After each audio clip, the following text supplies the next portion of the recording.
Exciting news this week. Good to have you back, Mark. You were a little under the weather the last Newswatch Weekly. You were afraid to cough, I remember, was the issue or something. I don't know what was wrong with you. But our office went through a wave of sick, like everybody is just, everybody got sick. And the funny part is because we have like this open environment where everybody sits behind a desk next to each other. It's like you guys fall like flies. It's like a friend of a friend of a friend of a friend. Everybody got sick. Exactly. But very exciting news on this episode. And the top news of this week is Rolex tops 10 billion in sales. People ask me about how popular Rolex is. It's funny, I was on Fox yesterday, we were talking about watches, and it was Fox 5, oddly enough, they're on the 5th floor, where the studio is, and I said, well, if Rolex popularity and recognition is here on the 5th floor, brand number 2 is down in the basement or in the 1st floor, or something like that. So they crested 10 billion for the first time as the top Swiss watch brand, gained market share according to a report by Morgan Stanley, right? This is not our reporting, so thank you, Morgan Stanley, right? 1.24 million watches produced in 2023. Think about that. Audemars Piguet, 65,000 watches. Patek Philippe, what? It's about 60,000. No, I think AP is about 40-odd thousand. Oh, they just increased it to 60. Yeah, 2023 was 40-some thousand. Patek Philippe about 60,000 now. And Vacheron 20,000. Vacheron 20,000. That's 1.24 million watches produced, and most of them are trading over list. It's insanity, right? 10.1 billion Swiss francs, which is $11.5 billion, give or take, right? 11% gain from the year prior.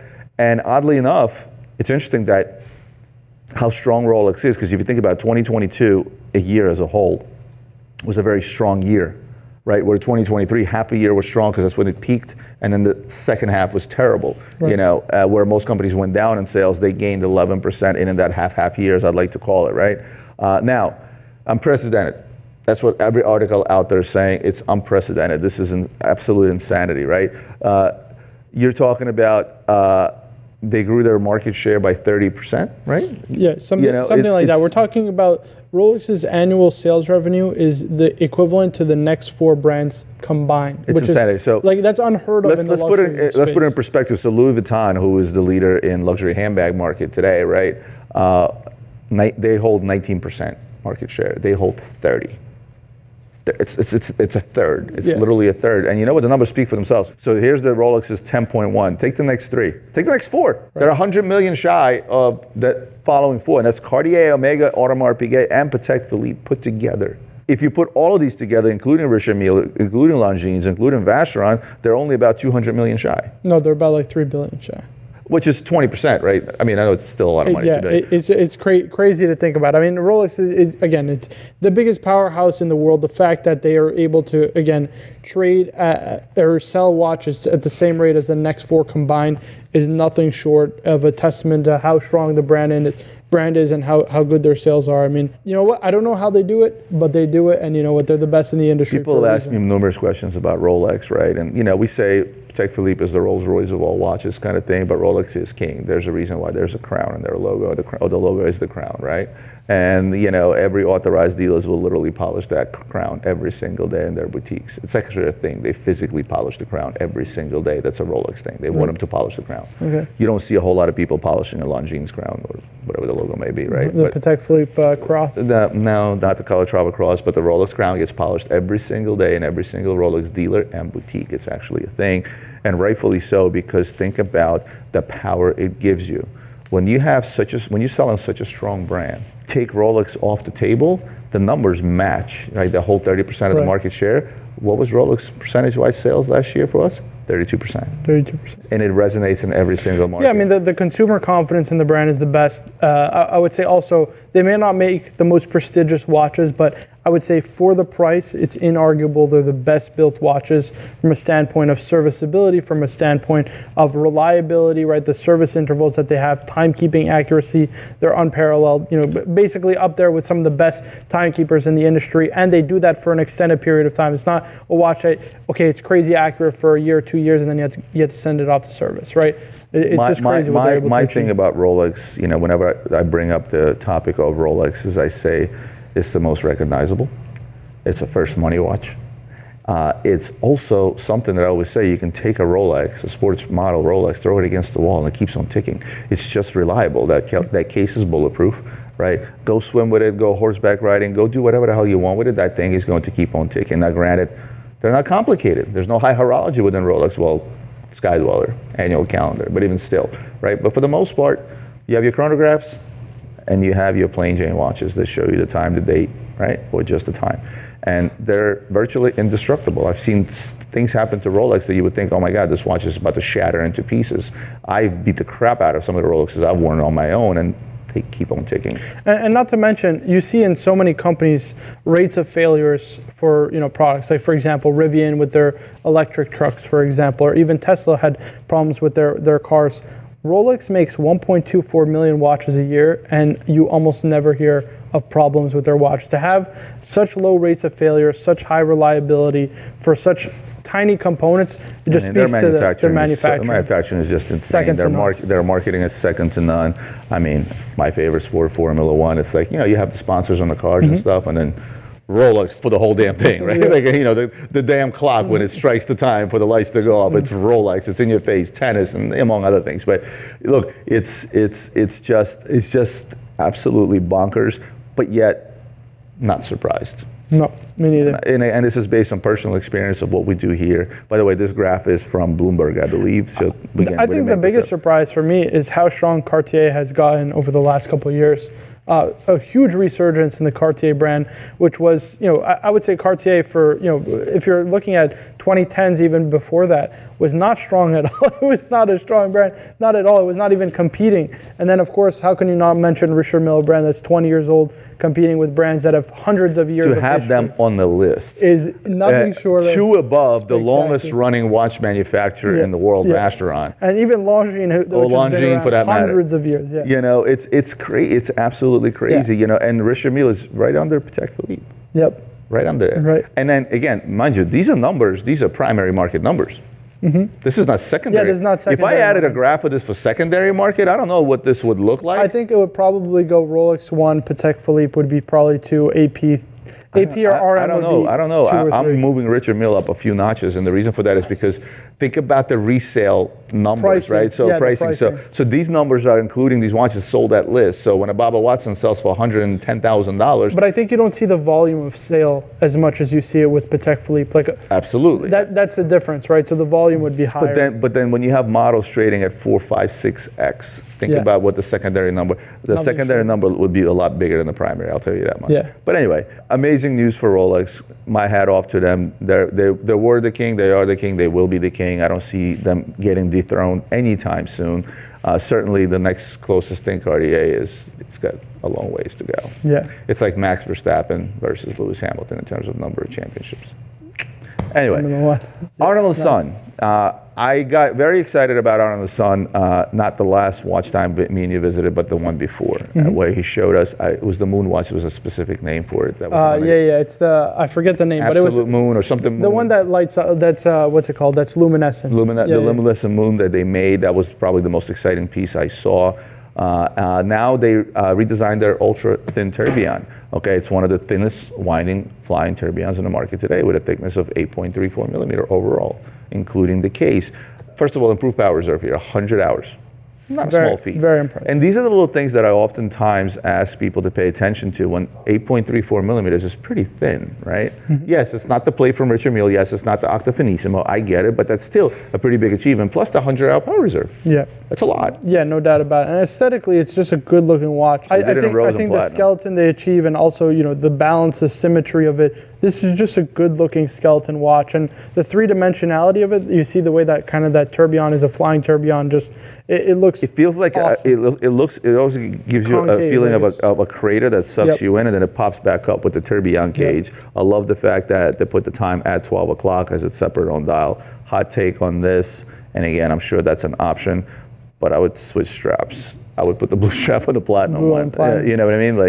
But aesthetically beautiful. I know they're very well made. I know the horology is there. I know the quality is there. It's again, they're one of those brands that small production, small market. That's the bottom line. We just did an unboxing where we talked about the approachability of Moser, right? You look at a Moser tourbillon, most of their tourbillons will be right around like 40, 50,000 at retail. Yeah, I think the most expensive one is like 85. Right. So the point being is this is one also 74,000 right, and 84,000 in platinum. for the platinum, right? Approachability. So, yeah, it's just a little bit less approachable. I mean, there's just so many watches that you can get at that price point. It's such a competitive market. I wish they had. I think brands feel like if they come out with a cheaper price point watch, they cheapen their brand. I think that's contrary, like that's so backwards, right? You have a brand that's not that popular. How do you build it up? You build up your customer base. How do Give you me do that watch Make it in minus a more the affordable tourbillon, price point. and I'm fine. Give me that watch minus the tourbillon. Yeah, I mean, and give me that watch for a price point of, let's say, $22,000 to $26,000. Sure. Yeah, absolutely. Is it in platinum? I mean, they make the Nebula, which is a good-looking watch, but I would just say, like, if you want a complications from a high-end brand at an affordable price point, there's not that many out there, and Arnold & Son could perfectly, well and truly compete in that price point, and they should. Well, this is a little bit of controversy, right? Have you seen Dune 1? I saw Dune 1, and I did see Dune 2. Oh, you already saw it. Yeah, okay, yeah, I saw it. my thing was this, so when I saw Dune 1, it gave me a flashback to Lord of the Rings. Now, not having read that genre and not knowing the story of the Lord of the Rings, I went in there because I like sci-fi, I like fantasy, right? Sure. So whenever I watch TV, guys, I know it's gonna sound stupid. I like stuff about vampires. I like stuff that's not real, stuff that's entertaining, that I'm not gonna sit there and cry, and just stuff that's just not real. I like action stuff. Like, shoot 'em ups. I like sci-fi. And Big Buffy the Vampire Slayer. Not that deep into vampires, right? I did watch True Blood on HBO. True Blood was actually good. But again, it's something that isn't real. It's not real. You're not really stressing over it. I don't like to invoke too much emotion when I'm watching stuff. Like one of the things, like you just want mindless entertainment. Thank you. Yeah, that's exactly what I go for. Right now, I'm watching. I went all the way back to season 1 of Gotham. Right, I love Gotham. Gotham was a great show. So it's entertaining. It's not real, but it's mindless. What did you call it? Mindless entertainment. Okay, so here I am. I go into the movie theater to watch Lord of the Rings. First of all, I didn't know the movie was 19 hours. Okay, let's just start there. So after I sat in the movie theater to a point where my ass got numb, I'm sitting there watching this thing for 3 hours and change, right? Because it's like the long version. Yeah.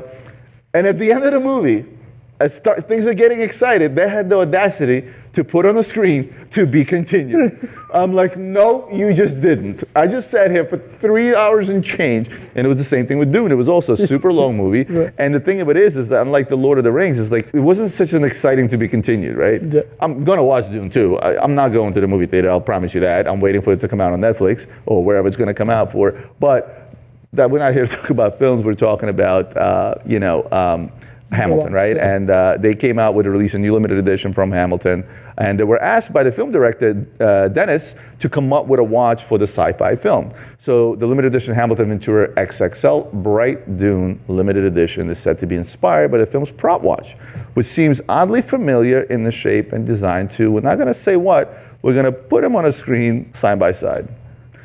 Some say it's blatantly a ripoff. I mean, it's so obvious. That's the thing. The shape is just exactly the same. Even if you look, it's like the upside down crown. It's just so blatant and obvious as soon as you put them side by side. That it's like, where else could they have gotten the inspiration from? I mean, listen, kudos to Hamilton. They got the task. Do we know what price points on these? So yeah, I think that the Hamilton that they released the limited edition was like $3,000. Not a cheap watch. Not a cheap watch at all. I always liked the Hamilton though.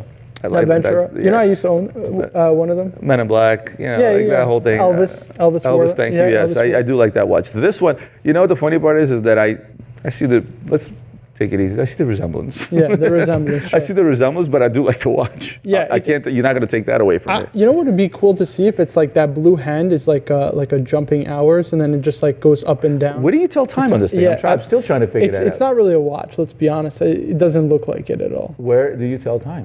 There's nothing that shows the time anywhere on the watch. It's like the thing from it's a prop watch. Cowboys and Aliens, the thing ahead of the wrist. You know what I'm talking about? Yeah, this is. I mean, listen. You know what?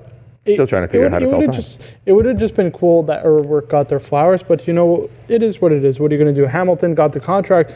kudos to them also. They've been getting a lot of big movie contracts. Dune, Hamilton was also in Interstellar. They did a bunch of films. So you know what it is? The Ventura model, very space age. Yeah. Very Star Trek-y. Yes. Right? And it fits the narrative, but I feel like you'd step up a little bit, like Iron Man stepped up to Urwerk. You know what I mean? Yeah. When you're talking about a movie like Dune, very futuristic, very gunmetal, steampunkish, you know, right. that overall feel. I think Urwerk is like that perfect brand for. I can't even think of what would be another brand you would do this with. Yeah, like Urwerk, MB&F, like a HM model of some kind. I think definitely fits the bill. I think the original, the HM1, that rectangle. Yeah, actually. That would work. That would work pretty well with something like this. Yeah, something very steampunkish. But Urwerk, again, we see them side by side and we say Urwerk. I'm sure there are plenty of other options. But you know what? The Ventura, like if I find that on the secondary at a discount, I will actually buy that watch. Not a bad choice. It's not a bad choice. Let's move on to the next topic, or our last topic, I should say. Parmigiani Fleurier. Now, could be up for sale, but I've always felt bad for the brand just because I felt that the watchmaking was there, the heritage, the history was always there, but yet somehow that brand has been overlooked for as long as I've been in the industry, really. I think over the last, since they got acquired by some foundation. It was a Sandoz family foundation. Right. So since they got acquired by them, what the Sandoz Foundation did was acquire Parmigiani Fleurier, but they also acquired a bunch of like companies. Lovely said Fleurier, and I called it Fleur. So they acquired a bunch of companies so that Parmigiani Fleurier could become a vertically integrated company, and that they make all the components for their watches, right? Right down to the screws, the hairsprings, the balance wheels. They got. And that's how they're able. Which they manufacture movements, right? Actually, watch moving gears is what they manufacture, right? Les Artisans Bottier, you probably say that better than me, which is a high-end case maker. Yep. They have Elwin, precision tools, software, watchmaking machinery, all the stuff you need. Dial maker, quadrants, and habillage, I believe you pronounce it correctly, right? And they also have a movement maker, Vasseur manufacturer, Fleurier? Yeah, Fleurier. Wow, Fleurier. My Swiss French has become a little bit better, right? Yeah. So the idea is, Vasseur, for example, has been used by many brands. Take, for example, the RM6501, split second, actually built on a Parmigiani split second movement. Their Chrono is built on a Parmigiani. The 1103 also. Even, for example, you take a look at the movement components. Apparently, they have some of the best screws in the industry. Patek only uses Parmigiani screws for the most part. Even, for example, they use Hermes watches. Apart from their high-end stuff, will use Vasseur movements. So they actually manufacture and supply a lot of watch brands. It's how they're able to stay afloat. Well, they stopped, according to them, and I quote, Parmigiani has stopped losing money since last year. Yeah, that's for the watches. Demand for luxury watches should improve in the second half of 2024. Funny, I said that too, second quarter of 2024. When you look at a sale of a conglomerate such as this, I can't think of a value behind it. It's hard to assess. It would probably be sold off for parts if they really want to sell it, because no one's going to buy the whole. I mean, it'll be probably just too expensive to acquire. But with what they have, the bits and pieces of this portfolio are so valuable to where they can almost demand the sale of the entire thing. Absolutely, because it's how brands are able to stay afloat. I mean, you look like a manufacturer like Beauvais, for example. How is Beauvais able to stay in business? Well, they produce components for watches, hairsprings, things like that other brands can't produce, and so they're able to sell off that kind of stuff to stay afloat. Likewise with Breguet, right? Breguet hasn't turned a profit in a decade, multiple decades, but they make things like hairsprings and balance wheels, overcoils, and things like that. Obviously, they're part of a big group, and it gets used across the group, so financially it makes sense. Now, they're saying it's doubtful that Swatch, Richmond, or LVMH would be potential buyers because they have their own integrated production facilities kind of thing. Right. They don't really need the bits and pieces as Swatch has ETA, for example. They have the Richemont Group has their own facility. LVMH likewise with La Maître du Temps, who makes all the kind of Daniel Roth reedition, all that stuff. Right. So they have a lot of this stuff. So the only real buyers probably would be somebody like a Patek Philippe potentially for the parts. That's why I would say they would probably sell off. I guess you'd have to look at who utilizes mostly the manufacturing that they do in terms of watchmaking and parts, and who would benefit the most by purchasing some at a number, therefore reducing their costs in purchasing the stuff. Taking out because the markup. I don't know what the markup on hairsprings or screws is, but it's got to be pretty tremendous. It's got to be pretty tremendous because a lot of these small manufacturers that manufacture specific parts do it best, and other manufacturers the machinery is really expensive. they have the name. right? But they don't have the capacity to produce specific parts. They kind of have them by the balls. It's like, okay, well, you want my screws, you're paying me 10x. Because the machinery is really expensive because you have to have extremely tight tolerances, right? When you're working with such fine components. If I'm someone that's considering going into the watchmaking business, this group is extremely attractive to me for many, many reasons. Number one, if you look at it, how well balanced it is, they have a company that does watchmaking machinery and software, right?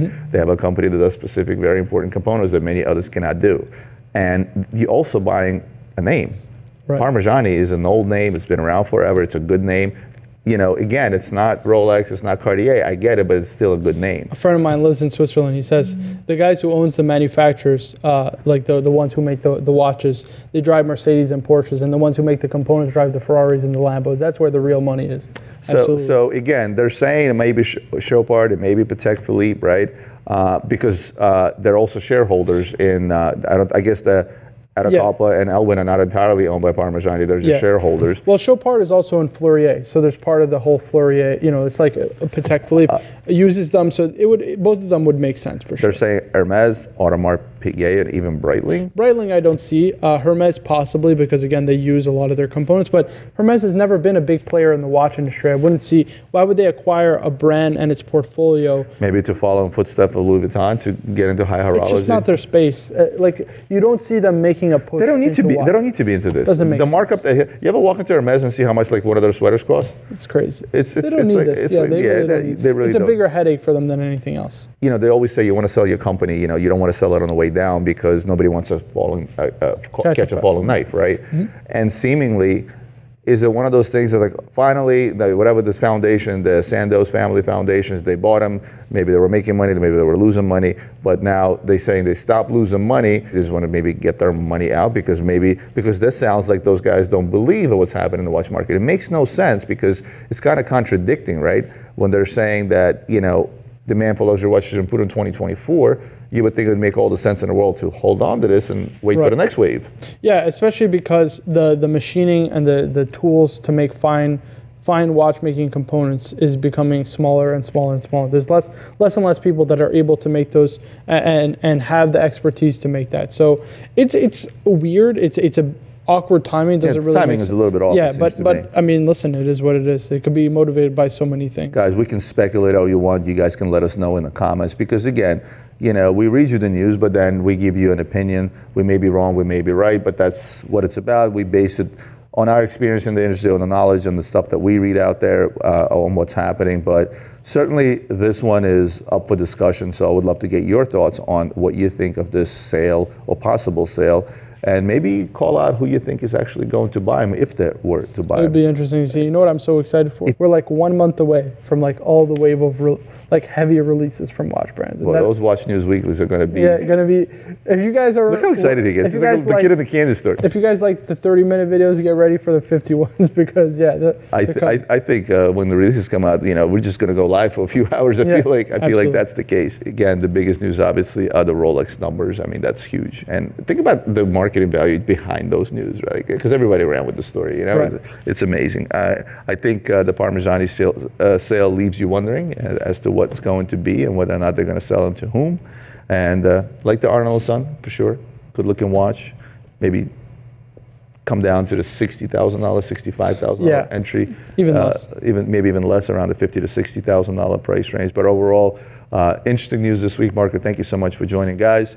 We put a lot of effort into this stuff, you know that. So, you know, if you're not a subscriber and you like this content, hit the subscribe button. If you're not new here, like, comment, share, do all those wonderful things that help this channel grow, and we'll see you next week.